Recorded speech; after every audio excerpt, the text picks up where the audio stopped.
I don't think anyone's surprised that I love Dune. I probably mentioned it a million times. Number one?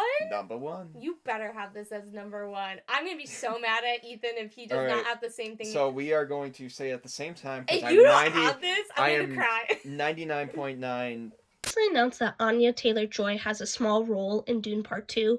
and a half percent sure that On we have. 3? All right. On 2. Savoring the last moments on our beloved Kaladin, my Duke. On 2? Okay.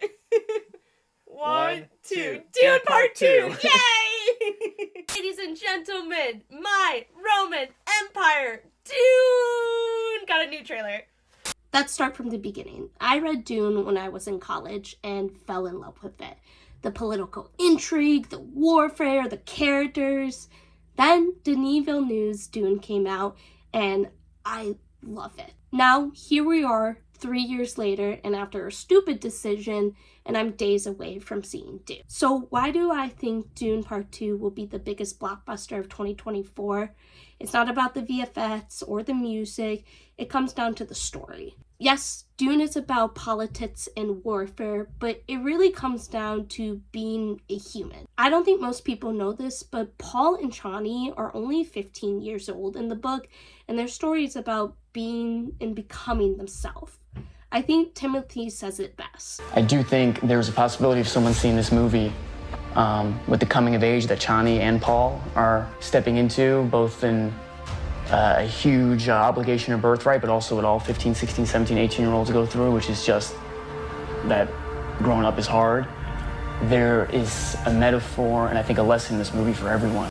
As a young person, I really relate to this book because it is about finding yourself in this really big world. But before I go see Dune Part 2, I did want to talk about what I hope to see in the film, so spoilers.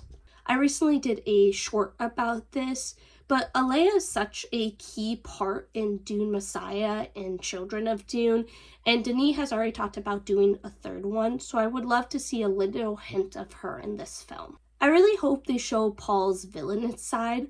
Quartet's Ets had a great video about this, but Paul is the bad guy. In his jihad, 61 million people die, and I think showing a glimpse of it can help show what's coming in store in Messiah and Children of Dune. Lastly, I'm really looking forward to Princess Irulan and Chani's expanded roles. In the book, they kind of just follow Paul, so I'm really excited to see what Florence Pugh and Zendaya can do with both of their roles. So Denis, I'm putting all my eggs in one basket. I'm really looking forward to it, and best of luck.